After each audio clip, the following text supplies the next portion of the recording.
Hallelujah, ದೇವರಿಗೆ ಸ್ತೋತ್ರ. ನಮ್ಮ ಕರ್ತನಾದ ಯೇಸುಕ್ರಿಸ್ತನ ನಾಮದಲ್ಲಿ ನಿಮ್ಮೆಲ್ಲರಿಗೂ ಶುಭಗಳು. Good morning. ಈ ದಿನ ಪುನರುತ್ಥಾನದ ದಿನ, ಕರ್ತನ ದಿನವಾಗಿದೆ. ಆತನನ್ನು ಆರಾಧಿಸಲು ಆಲಯಗಳಿಗೆ ಹೋಗೋಣ. ಆತನು ಆಶೀರ್ವದಿಸುತ್ತಾನೆ ಎಂದು ನಂಬಿಕೆ ಇಡೋಣ. ಬನ್ನಿ, ಒಂದು ಚಿಕ್ಕ ಪ್ರಾರ್ಥನೆಯೊಂದಿಗೆ ಈ ದಿನದ ವಾಕ್ಯ ಧ್ಯಾನಿಸೋಣ. ಪರಿಶುದ್ಧ ದೇವರೇ, ಪ್ರೀತಿಯುಳ್ಳ ತಂದೆಯೇ, ಮತ್ತೊಂದು ಸಾರಿ ನಿಮ್ಮ ಕೃಪೆಯುಳ್ಳ ಹಸ್ತಕ್ಕೆ ನಮ್ಮನ್ನೇ ಒಪ್ಪಿಸಿಕೊಡ್ತೇವೆ. ಇದೇ ಕಾಲದಲ್ಲಿ ನಿಮ್ಮ ಸನ್ನಿಧಿಯಲ್ಲಿ ನಿಮ್ಮ ವಾಕ್ಯಕ್ಕೋಸ್ಕರ ಕಾದುಕೊಂಡಿರುವಾಗ ನಿಮ್ಮ ವಾಕ್ಯ ಎಷ್ಟು ಶಕ್ತಿಯುಳ್ಳದಾಗಿದೆ ಎಂದು ಗುರುತಿಸಿ ನಂಬಿಕೆ ಇಟ್ಟು ಆಶೀರ್ವದಿಸಲ್ಪಡಲು ಸಹಾಯ ಮಾಡಿರಿ ಎಂದು ಕ್ರಿಸ್ತನ ನಾಮದಲ್ಲಿ ಬೇಡುತ್ತೇನೆ ತಂದೆಯೇ, ಆಮೇನ್.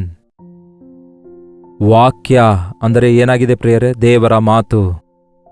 ದೇವರ ಮಾತುಗಳಿಂದ ತುಂಬಿಕೊಂಡಿದೆ ಈ ಪರಿಶುದ್ಧ ಸತ್ಯವೇದ. ದೇವರು ಮಾತಾಡ್ತಾರೆ. ಆತನು ತನ್ನ ವಾಕ್ಯದಿಂದ ಮತ್ತಷ್ಟು ಸ್ಪಷ್ಟವಾಗಿ ಮಾತಾಡ್ತಾರೆ. ದೇವರು ಅನೇಕ ರೀತಿಯಾಗಿ ಮಾತಾಡ್ತಾರೆ.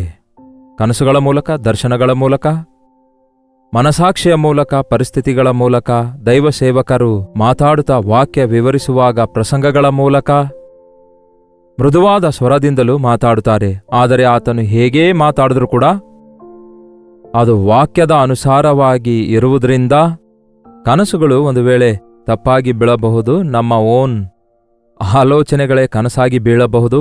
ಬೆಳಕಿನ ದೂತನಂತಿರುವ ಸೈತಾನನು ಕೂಡ ನಮ್ಮನ್ನು ಮೋಸಗೊಳಿಸಲು ನಾನಾ ವಿಧವಾಗಿ ಪ್ರಯತ್ನ ಮಾಡಬಹುದು. ಆದರೆ ಮಾರ್ಪಡದಂತಹ ದೇವರ ವಾಕ್ಯ ಆಕಾಶ ಭೂಮಿ ಗತಿಸಿ ಹೋದರೂ ಕೂಡ ನನ್ನ ಮಾತು ಗತಿಸಿ ಹೋಗುವುದಿಲ್ಲವೆಂದು ಹೇಳಿದ ದೇವರ ವಾಕ್ಯ, ಪವಿತ್ರಾತ್ಮನ ಪ್ರೇರಣೆಯಿಂದ ಬರೆಯಲ್ಪಟ್ಟಿರುವ ಈ ಪರಿಶುದ್ಧ ಸತ್ಯವೇದದಲ್ಲಿನ ಮಾತುಗಳು ನಮ್ಮನ್ನು ಉಜ್ಜೀವಗೊಳಿಸುತ್ತವೆ. ನಮಗೆ ನಂಬಿಕೆಯಲ್ಲಿ ಅಭಿವೃದ್ಧಿ ಉಂಟು ಮಾಡ್ತವೆ. ಕೇಳುವುದರಿಂದ ನಂಬಿಕೆ ಉಂಟಾಗ್ತದೆ. ಈ ಅಂತ್ಯಕಾಲದಲ್ಲಿ ಅಪನಂಬಿಕೆಯು ಅತ್ಯಧಿಕವಾಗುತ್ತಿದೆ. ವಿಜ್ಞಾನ ಹೆಚ್ಚಾಗುತ್ತಿರುವ ಹಾಗೆ ನಂಬಿಕೆ ಕಡಿಮೆ ಆಗ್ತಿದೆ. ಪ್ರತಿಯೊಂದಕ್ಕೂ ರುಜು ಕೇಳ್ತಿದ್ದಾರೆ. ಲೋಕದಲ್ಲಿರುವವುಗಳನ್ನೇ ನಂಬುತ್ತಾ ಅದೃಶ್ಯವಾದವುಗಳಲ್ಲಿ ನಂಬಿಕೆ ಇಡದೆ ದೃಶ್ಯವಾದವುಗಳನ್ನೇ ನಂಬಿ ಮನುಷ್ಯರು ಮೋಸ ಹೋಗ್ತಿದ್ದಾರೆ. ಅದೃಶ್ಯವಾದ ಪರಲೋಕದ ಕುರಿತಾಗಿ, ಶಾಶ್ವತವಾದ ಜೀವಿತದ ಕುರಿತಾಗಿ, ಮರಣದ ನಂತರ ಇರುವ ಜೀವಿತದ ಕುರಿತಾಗಿ ನಮಗೆ ಸತ್ಯವೇದ ಬಹಳ ಚೆನ್ನಾಗಿ ತಿಳಿಯಪಡಿಸುವಂಥದ್ದಾಗಿದೆ. ದಿನಾಲು ದೇವರ ವಾಕ್ಯವನ್ನು, ಪರಿಶುದ್ಧ ಸತ್ಯವೇದದಲ್ಲಿರುವ ವಾಕ್ಯವನ್ನು ಓದಿರಿ, ಧ್ಯಾನಿಸಿರಿ. ಆಗ ನಿಮಗೆ ನಂಬಿಕೆಯುಂಟಾಗ್ತದೆ. ಮತ್ತಾಯನ ಸುವಾರ್ತೆ 8ನೇ ಅಧ್ಯಾಯದಲ್ಲಿ 5ನೇ ವಚನದಿಂದ ಓದುತ್ತಿದ್ದೇನೆ, ಕೇಳ್ರಿ. ಆತನು ಕಪೆರ್ನೌಮಿಗೆ ಬಂದಾಗ ದಂಡಿನ ಶತಾಧಿಪತಿಯು ಆತನ ಬಳಿಗೆ ಬಂದು, ಪ್ರಭುವೇ, ನನ್ನ ಆಳು ಪಾರ್ಶ್ವವಾಯುವಿನಿಂದ ಬಹಳ ಕಷ್ಟಪಡುತ್ತಾ ಮನೆಯಲ್ಲಿ ಬಿದ್ದಿದ್ದಾನೆ ಎಂದು ಹೇಳಿಕೊಂಡನು. ಆತನು ಅವನಿಗೆ, ನಾನು ಬಂದು ವಾಸಿ ಮಾಡುತ್ತೇನೆ ಎಂದು ಹೇಳಿದಕ್ಕೆ ಆ ಶತಾಧಿಪತಿಯು, ಪ್ರಭುವೇ, ನೀನು ನನ್ನ ಮನೆಗೆ ಬರತಕ್ಕಷ್ಟು ಯೋಗ್ಯತೆ ನನ್ನಲ್ಲಿಲ್ಲ. ನೀನು ಒಂದು ಮಾತು ಹೇಳಿದರೆ ಸಾಕು, ನನ್ನ ಆಳಿಗೆ ಗುಣವಾಗುವುದು ಅಂದನು. ಈ ಶತಾಧಿಪತಿ ವಿಶ್ವಾಸಿ ಅಲ್ಲ, ಅಂದರೆ ಇಬ್ರಿಯನಲ್ಲ, ಇಸ್ರಾಯೇಲನೂ ಅಲ್ಲ, ಒಬ್ಬ ರೋಮನ್ನನೂ ಆಗಿರ್ತಾನೆ. ಆದರೆ ಇವನಿಗಿರುವಂತಹ ನಂಬಿಕೆ ನೋಡ್ರಿ. ಯೇಸು ಸ್ವಸ್ಥಪಡಿಸುತ್ತಾರೆ ಎಂದು ಕೇಳ್ತಾನೆ. ಆ ಕಾಲದಲ್ಲಿ ಪರಿಶುದ್ಧ ಸತ್ಯವೇದ ಇಲ್ಲದೇ ಇರುವುದರಿಂದ ಅವರ ಮುಖಾಂತರ ಇವರ ಮುಖಾಂತರವಾಗಿ ಯೇಸುವಿನ ಬಗ್ಗೆ ಗೊತ್ತಾಗ್ತಿತ್ತು. ಈ ಕಾಲದಲ್ಲಿ ಸೋಷಿಯಲ್ ಮೀಡಿಯಾದಲ್ಲಿ ಒಂದು ವಿಡಿಯೋ ಇಟ್ಟು ವೈರಲ್ ಆಗುತ್ತಿದೆ ಅನ್ನುತ್ತಾರಲ್ಲವೇ? ಹಾಗೆಯೇ ಪೂರ್ವಕಾಲದಲ್ಲಿ ಹೇಳ್ತಾ ಇದ್ರು ಟಾಕ್ ಆಫ್ ದ ಟೌನ್ ಎಂಬುದಾಗಿ. ಅಂದರೆ ಪಟ್ಟಣದಲ್ಲಿ ಎಲ್ಲರೂ ಮಾತಾಡಿಕೊಳ್ಳುವಂತಹ ಒಂದು ಮುಖ್ಯವಾದ ಸಮಾಚಾರ ಏನೆಂದರೆ, ಆ ದಿನ ಯೇಸು ಕ್ರಿಸ್ತನು ಸ್ವಸ್ಥಪಡಿಸುತ್ತಿದ್ದಾರೆ, ಕುರುಡರಿಗೆ ಕಣ್ಣು ಕೊಡ್ತಿದ್ದಾರೆ, ಮೂಕರಿಗೆ ಮಾತಾಡುವಂತೆ ಮಾಡ್ತಿದ್ದಾರೆ, ದೆವ್ವ ಹಿಡಿದವರನ್ನು ಬಿಡಿಸುತ್ತಿದ್ದಾರೆ, ಅದ್ಭುತ ಮಹತ್ಕಾರ್ಯ ಮಾಡ್ತಿದ್ದಾರೆ, ನಾನಾ ವಿಧವಾದ ರೋಗಿಗಳನ್ನು ಆತನು ಮುಟ್ಟಿದ ಕೂಡಲೇ ಸ್ವಸ್ಥವಾಗುತ್ತಿದ್ದಾರೆ ಎಂಬ ಮಾತು ಎಲ್ಲೆಡೆ ಹಬ್ಬುತ್ತಾ ಇತ್ತು. ಎಲ್ಲರೂ ಕೇಳಿಸಿಕೊಳ್ತಿದ್ರು. ಆ ಮಾತು ಈ ಶತಾಧಿಪತಿ ಕೂಡ ಕೇಳಿಸಿಕೊಂಡನು. ಶತಾಧಿಪತಿ ಅಂದ್ರೆ 100 ಮಂದಿ ಮೇಲೆ ಅಧಿಕಾರಿಯಾಗಿದ್ದನು. ಅಷ್ಟು ದೊಡ್ಡ ಹುದ್ದೆಯಲ್ಲಿದ್ರೂ ಕೂಡ ತನ್ನನ್ನು ತಗ್ಗಿಸಿಕೊಂಡು ಯೇಸುವಲ್ಲಿ ನಂಬಿಕೆ ಇಟ್ಟು ಯೇಸುವಿನ ಬಳಿಗೆ ಬಂದು ಏನು ಹೇಳ್ತಿದ್ದಾನೆ? ಪ್ರಭುವೇ, ನನ್ನ ಆಳು ಪಾರ್ಶ್ವವಾಯುವಿನಿಂದ ಬಾಧೆ ಪಡ್ತಿದ್ದಾನೆ. ದಾಸನ ಕುರಿತು ಕಾಳಜಿ ವಹಿಸುವಂತಹ ವ್ಯಕ್ತಿಯಾಗಿ ಇವನಿರುವಂಥದ್ದು ಬಹಳ ಆಸಕ್ತಿಕರವಾಗಿದೆ.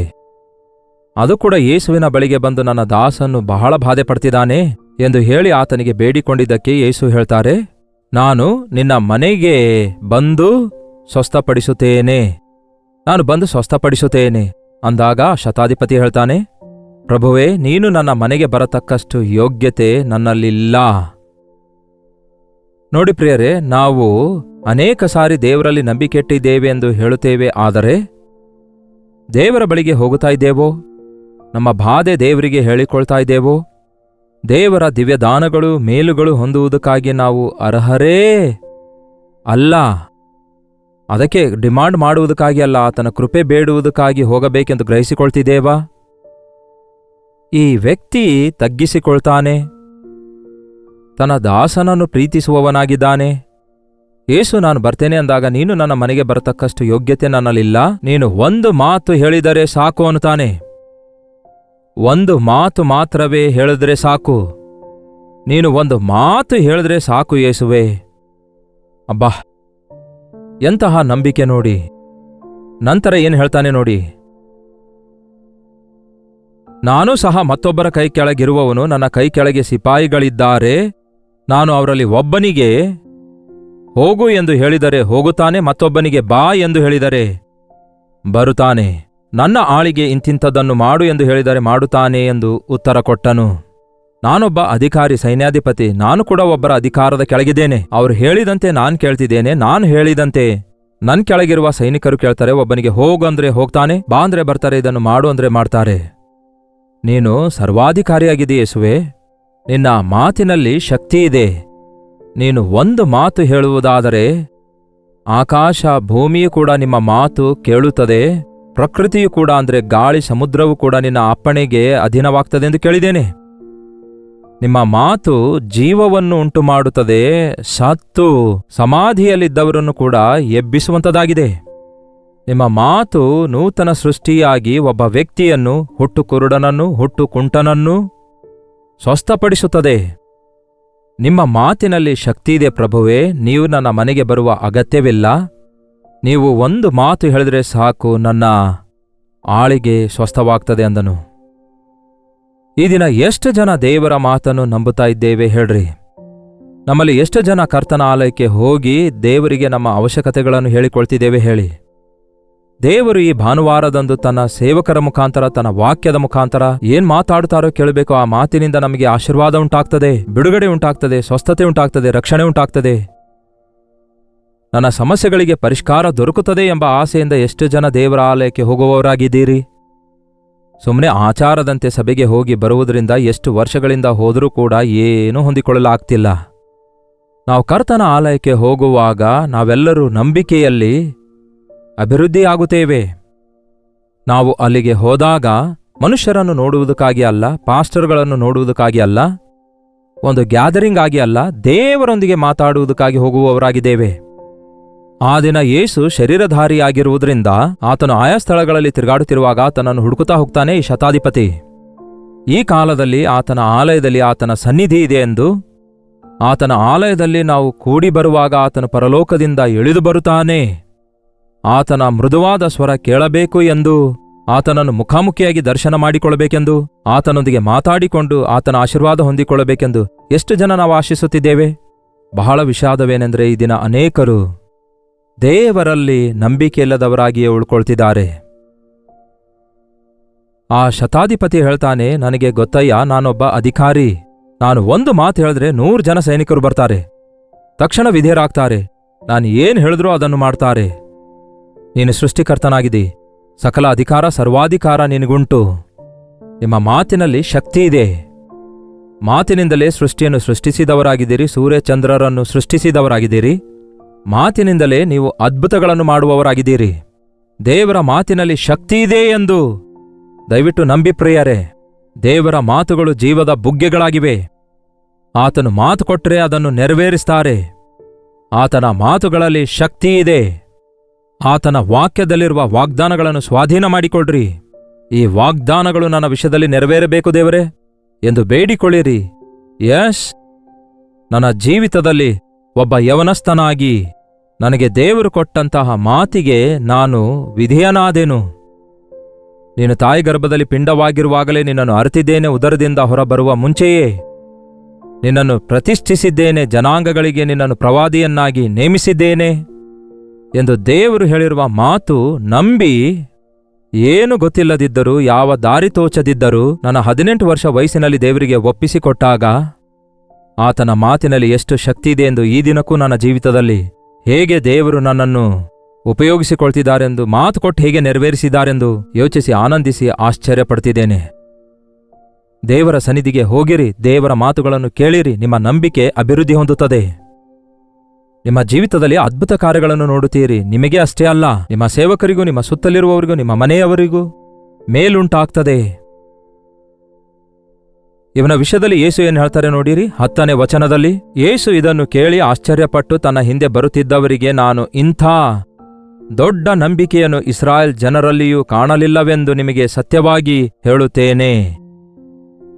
ಏನಂತೆ? ಯೇಸು ಕ್ರಿಸ್ತನು ಈ ಮಾತನ್ನು ಕೇಳಿ ಏನಂತೆ ಆಶ್ಚರ್ಯಪಟ್ಟು ತನ್ನ ಹಿಂದೆ ಬರುವಂತಹ ಇಸ್ರಾಯೇಲ್ ಜನರಲ್ಲಿಯೂ ಕೂಡ ಇಂಥ ದೊಡ್ಡ ನಂಬಿಕೆ ಇಲ್ಲ, ದ ಗ್ರೇಟ್ ಫೇತ್, ಇಂಥ ದೊಡ್ಡ ನಂಬಿಕೆ ಅವರಲ್ಲಿ ಇರುವುದಿಲ್ಲ ಎಂದು ಯೇಸು ಹೇಳ್ತಾರೆ.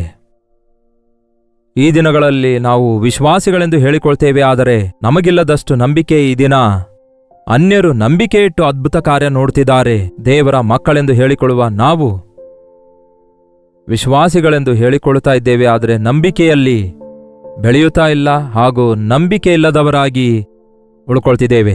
ನಂಬಿಕೆ ಫಲ ನೋಡಲಾರ್ದವರಾಗಿ ಉಳ್ಕೊಂಡಿದ್ದೇವೆ. ನೀವು ವಿಶ್ವಾಸಿಗಳಾಗಿದ್ದೀರಾ? ಯೇಸು ಕ್ರಿಸ್ತನನ್ನು ನಿಮ್ಮ ಸ್ವಂತ ರಕ್ಷಕನನ್ನಾಗಿ ಅಂಗೀಕರಿಸಿದ್ದೀರಾ? ಯೇಸು ದೇವಕುಮಾರ ಎಂದು ನಂಬುತ್ತಾ ಇದ್ದೀರಾ? ನಿಮ್ಮ ಪಾಪಗಳಿಗಾಗಿ ಸತ್ತು ಎದ್ದು ಬಂದಿದ್ದಾನೆಂದು ನಂಬುತ್ತಾ ಇದ್ದೀರಾ? ಆತನಿಗೆ ಸರ್ವಾಧಿಕಾರ ಕೊಡಲ್ಪಟ್ಟಿದೆ ಎಂದು ಗುರುತಿಸುತ್ತಾ ಇದ್ದೀರಾ? ಆತನು ತನ್ನ ಮರಣದಿಂದ ಮರಣಾಧಿಕಾರಿಯಾದ ಸೈತಾನನನ್ನು ಜಯಿಸಿದ್ದಾನೆಂದು ನಂಬುತ್ತಾ ಇದ್ದೀರಾ? ಯೇಸು ದೇವರ ಬಲಪಾರ್ಶ್ವದಲ್ಲಿ ಕೂತ್ಕೊಂಡು ನಮಗಾಗಿ ವಿಜ್ಞಾಪನೆ ಮಾಡ್ತಿದ್ದಾರೆಂಬುದಾಗಿ ನಂಬುತ್ತಾ ಇದ್ದೀರಾ? ಬೇಗನೆ, ಅತಿ ಬೇಗನೆ ರಾಜಾದಿರಾಜನಾಗಿ ಆತನು ಬರಲಿಕ್ಕಿದ್ದಾನೆ, ಆತನಿರುವ ಸ್ಥಳದಲ್ಲಿ ನಾವು ಕೂಡ ಇರಲಿಕ್ಕಿದ್ದೇವೆ ಎಂದು ನಮಗಾಗಿ ಬಿಡಾರಗಳನ್ನು ಸಿದ್ಧ ಮಾಡಿ ನಮ್ಮನ್ನು ಕರೆದೊಯ್ಯಲು ಬರ್ತಿದ್ದಾರೆಂದು ನಂಬುತ್ತಾ ಇದ್ದೀರಾ?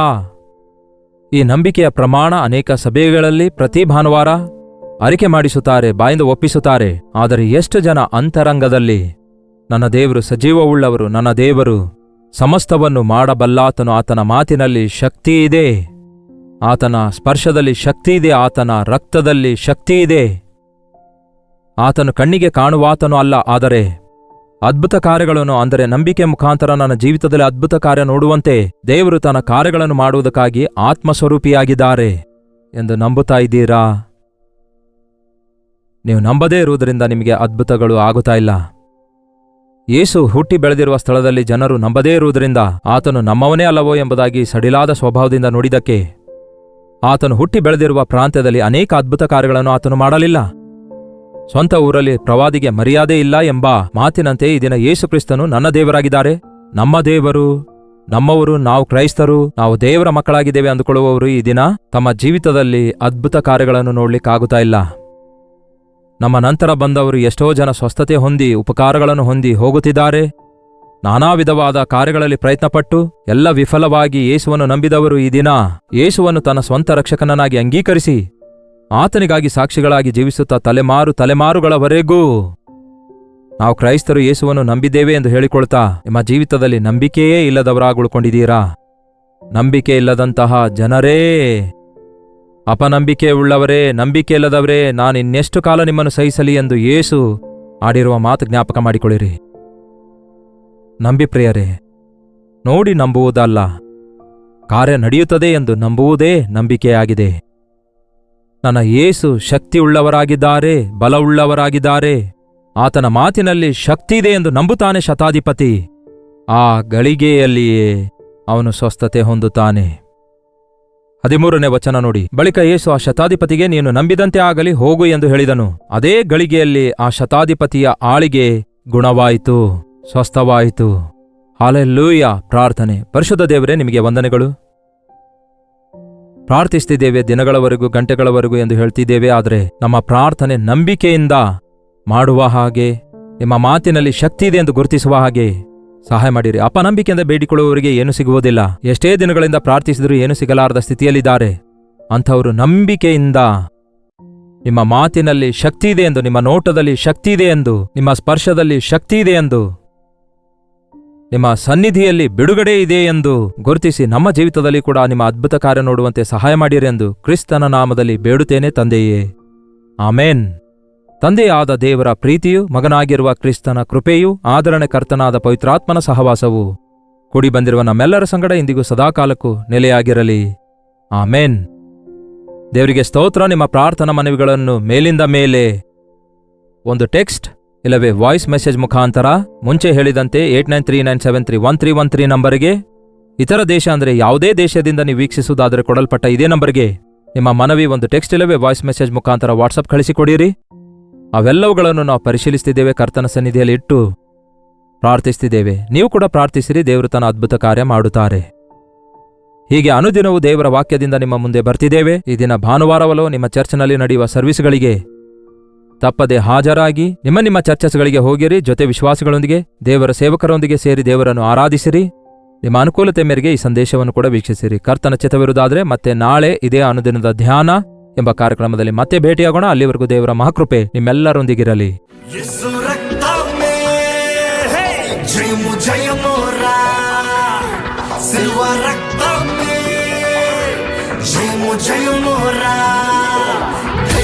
సౌర్యాన్ని నింపెనురా, తన పక్షము నిలబడిన గెలుపునిదేరా.